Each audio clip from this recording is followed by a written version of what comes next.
Ms. Pinto, do you have any questions for Radley Run 3 HOA?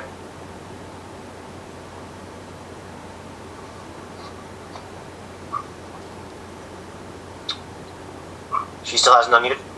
Nope. All right, we'll circle back. Okay. Mr. or Mrs. Boyer, Edwin and Lagitia Boyer, any questions?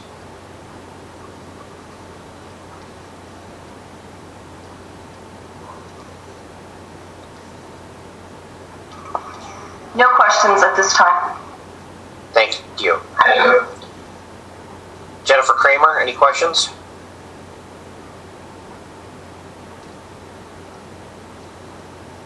No questions at this time. Thank you. Carol Weller, any questions for the witness?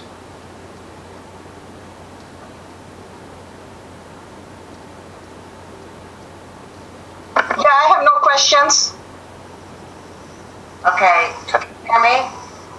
Yes, you can. No, I have no questions. Oh, is that Ms. Pinto? Yes, sorry about that. Okay, that's all right. Thank you. Go ahead, Ms. Weller. Okay, I'm not really sure if you can answer this question, but if the whole development was pushed over towards 202 on, the eastern side of Crebilly Farm, would that make less stress on the streams that run through the property? Obviously, without the details of the plan would really determine that, but the sheer reduction in proximity of development and disturbance of the landscape to the streams should make for improvement. Thank you. Thank you, Ms. Weller. William Worth, any questions? For Bill Worth, no questions, thank you. Thank you. Linda Miller, any questions? No questions at this time. Thank you. I was remiss. I do want to go back to the Quarry Swimming Association for Richard Hurst. Mr. Hurst, do you have any questions? Yes, just a couple of things. One is a correction, Mr. Snook, and no offense to you, but you spoke of the serpentine aster flower, or wildflower. That's actually a world imperiled plant. There's only 20 places in the world where that flower actually resides. So just wanted to bring that up. The other question I had for you, in a couple of short sentences, could you characterize the intention of the landscapes program that Chester County put together, and what they were trying to accomplish when they did that? That, I think, could be a long conversation, but in very briefly, simply promoting a more sustainable approach to continued development. Development concentrated in the right places, open space and historic preservation in the right places, preservation of greenways, promotion of alternative access means such as trails, but it's really a very comprehensive document. And would you say that it was not meant to put down rules and regulations, but to gently suggest to developers that, with good conscience, that this is what they should try to accomplish? Is that a good way to characterize that? Yes, it's effectively guidelines, and the county requests that each municipality be consistent, both in their own comp plan and in their zoning and subdivision ordinances, etc., consistent with landscapes. When the county assists with the funding for those efforts, they require consistency, which of course they can do at the price of giving the money out. So there is no formal requirement other than general consistency. And how do you feel that this current plan, as it's laid out, aligns with those intentions of Chester County to preserve open land? It is partially in concurrence, but There is a lot of development lapping into the western part of the tract, which the county has designated as rural and also in the Brandywine Battlefield overlay, versus the eastern part of the tract, which is labeled suburban in the county plan. And as far as the landscapes program goes, there's no recourse except hoping that the good conscience of the developers align themselves with the plan. Yeah, the county issues a review letter under the Act 247 and the municipality's planning code for every development plan, and which they have done for this conditional use plan. And the county always notes in their review letters the consistencies or inconsistencies with landscapes. And so there is no requirement for anyone necessarily to pay any attention to it, but they make it known, their voice known, and certainly their hope would be that the township would do everything in their control to ensure consistency with landscape. Great, thank you. Thanks a lot. Thank you, sir. Karen Grime, any questions? No questions at this time, thanks. Thank you. Mr. Simkovich, any questions?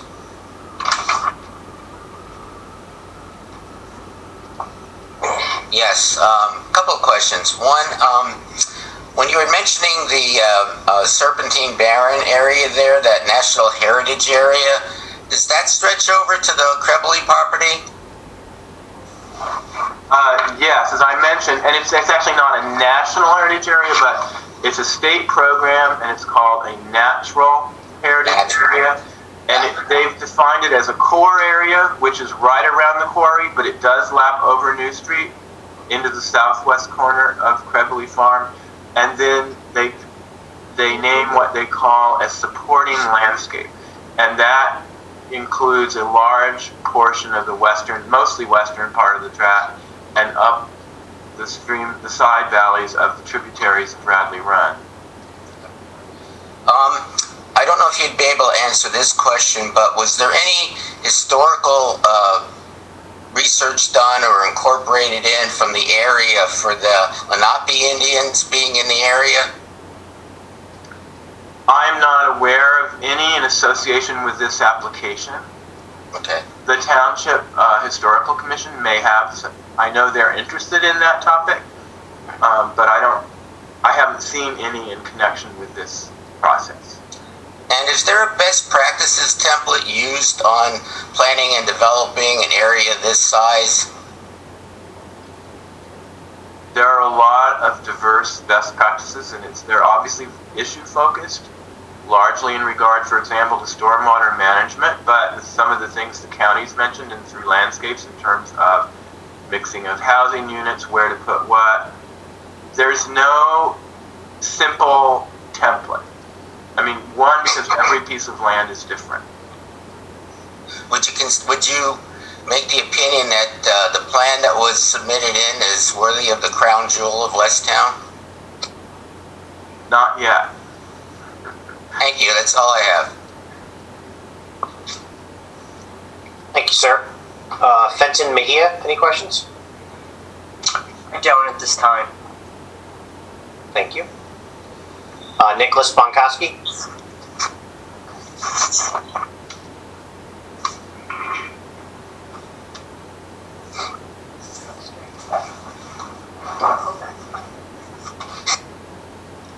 Mr. Bonkowski? I'm sorry?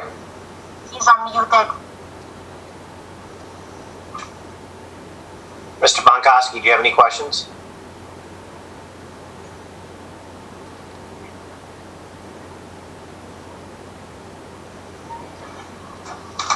Okay, we'll circle back to Mr. Bonkowski in a moment. Dr. Cecilia Wright or Mr. William Vosberg? But they're muted. Are we on? Yes. Oh, good. Is the information you supplied to the Board of Supervisors something that they should strongly support? And is your information important to what happens to Crebilly Farm? My opinion is yes, but I want yours. I certainly hope so. I mean, the whole purpose of my testimony was to promote changes to the plan and to the approach of the plan to promote what the comprehensive plan calls for and Landscapes 3 in terms of open space preservation, historical resource preservation, and trail connections, yet allowing for a viable housing mix. Thank you. No more further questions. Thank you, sir.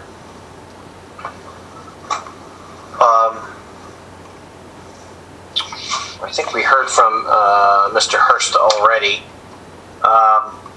Thomas Martin or Renee Rockwood? No questions, thank you. James or Susan Mutter? No questions, but we would just like to thank Mr. Snook for his knowledge and expertise, for the important work you've given your life doing in order to help preserve our historical treasures. We so appreciate you. You are a historical treasure, Mr. Snook. Thank you. I'm getting more historical every day. You look great. Thank you, ma'am. Any questions from Ann or John Hellion? We have no further questions, thank you. Thank you. Myron or Sharon Grubal? We have no questions at this time, thank you. Thank you. David Teal? Not here? Okay. And then I'll circle back to Mr. Bonkoski, Nicholas Bonkoski. Any questions at this time? We don't have any other questions. Sorry, we could not get off mute before, apparently. Thank you. Does the board have any questions for Mr. Snook?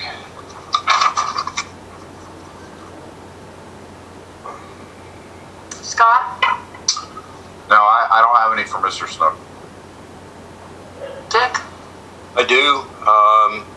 I'm going to begin with a question that was asked of John by Mr. Edelman, and Mr. Snook was in the process of giving a comprehensive response.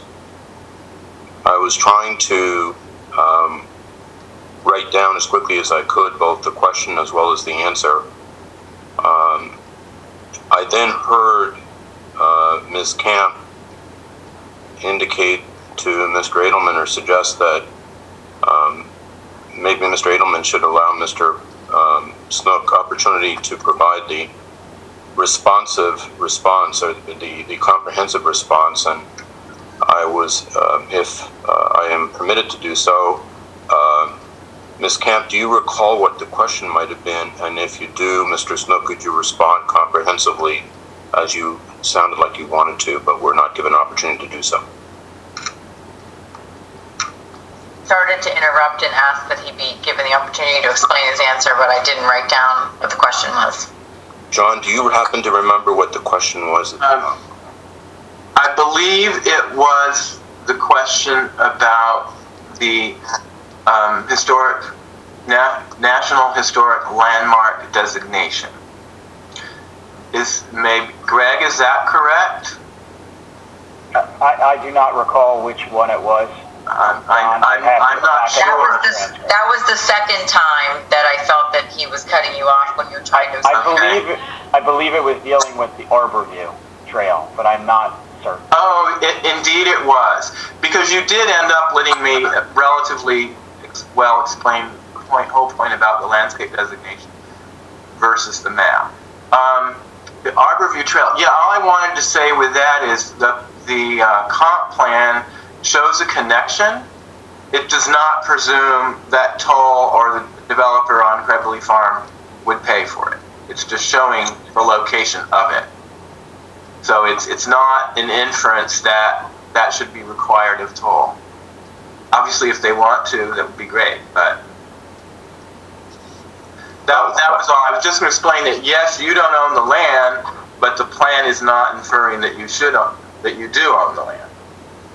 My second question for you, John, is if I understood correctly, and you can just give me an answer, is yes, I do understand correctly or not, you were not recommending no to the 319 houses or whatever the number might be agreed on, but just in your view, it's a matter of moving the totality of the plan to the east. Is that correct? Yes, it's an issue of design rather than number. If you can still make the number work and do it well, then I'm not recommending less. If you have to lose a few to make it work well, then so be that also. Okay, so now that leads to my second question, and you've almost read my mind, and that is, could you define for me, in looking at this, what do you mean by if you can do this well? What is well? Well would be adhering to the recommendations of the comp plan, notably preserving the majority of the Brandywine battlefield swath, with the exception of keeping the existing buildings, reusing some of them, as has in part been proposed.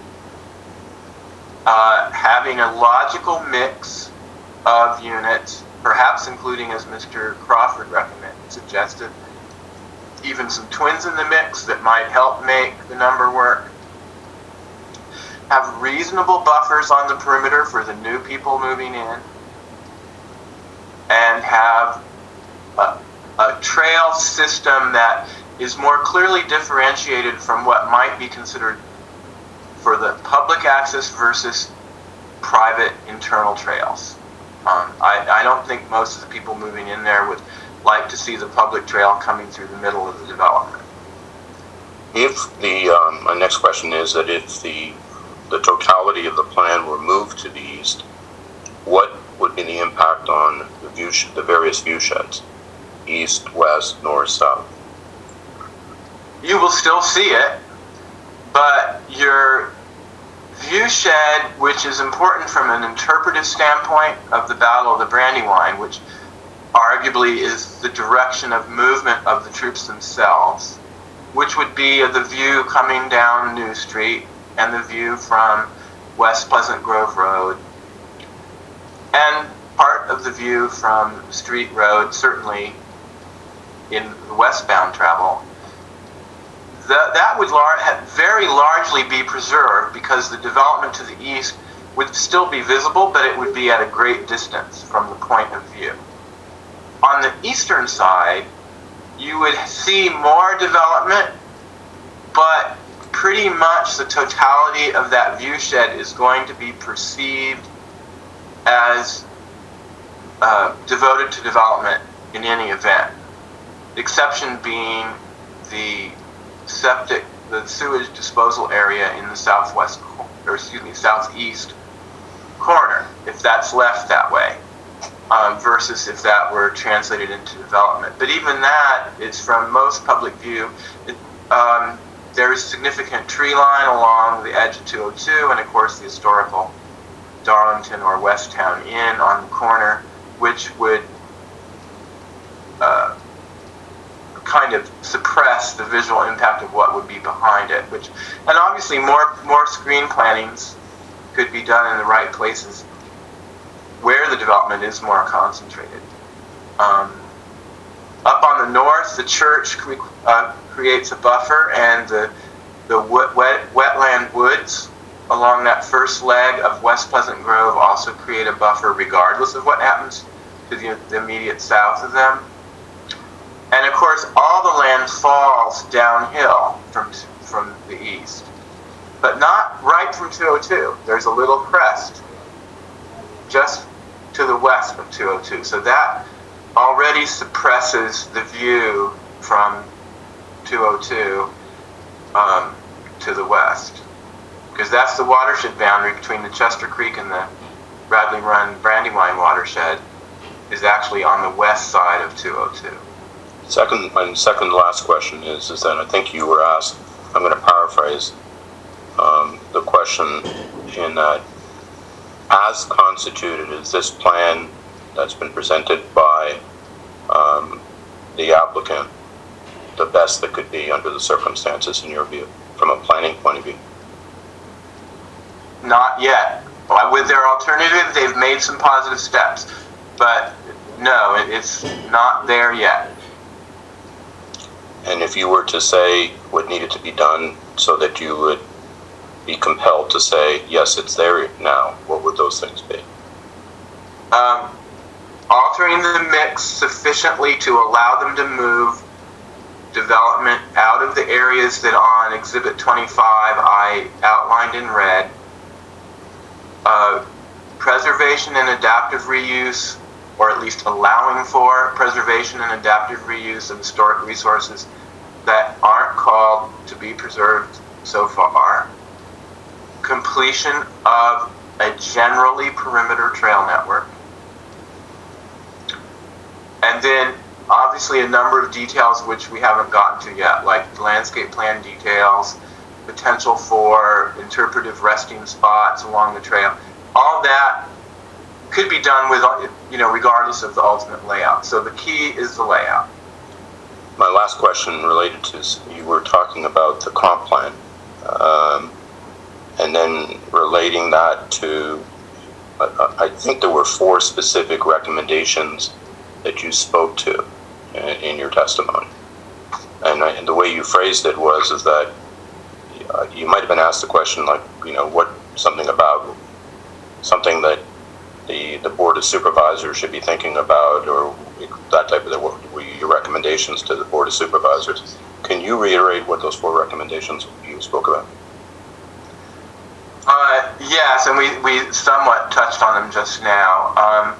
One, I recommended an archaeological survey, especially in the areas that have been mapped by the county for probable troop movement, potentially including ground penetrating radar. To the extent they pull out of disturbing those areas, maybe they could just make provision for that to happen in the future. Because if you're not disturbing it, you're not harming what's there. And then I noticed the areas planned for development, other than for sewage disposal, which is not a terrible impact on the visual value of the landscape, should be moved up to the east, and then in the east, maybe sewage disposal area be traded for development so that you keep essentially the number intact. And again, realign the open space and the development consistent with the future land use plan. I also noted the relocation of homes toward the east will help by not having so many homes at a very long distance from the perimeter collector road system. The unit count would have to be adjusted. We talked about that. The final thing, which I did say the board would come into play, and this again, I couldn't tell at the scale of the plan that I could see on my computer easily, because we talked about this in the prior hearing as well. The ordinance requires at the get-go a fairly significant distance between multifamily units. It's really more distance than is often between single-family units, and it doesn't really promote. It promotes spreading them out rather than focusing them in an appropriate area. And so, to the extent it's not been considered or incorporated already, I simply suggested consideration to reducing the minimum distance between multifamily dwellings, which are the carriage houses or townhouses, to offer greater flexibility in meeting the open space objectives as well as in placing the development where we'd like to see it go versus where it is now. And your ordinance, that doesn't require a variance. It can be done as the condition of conditional use approval because your ordinance specifically provides in the flex section for the modification to some of those area and bulk issues.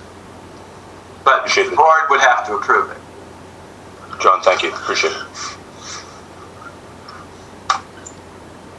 Mr. Wolf, do you have any questions? Yeah, one in respect to kind of what just came up. I didn't prior, but John, in rethinking a plan and the mix of the type of unit, would you recommend a height allowance waiver to accommodate some major open space being provided and movement to the eastern side? To the extent that would enable a tighter clustering that, obviously fit market niches that they would consider addressing. Yes, I'm not sure.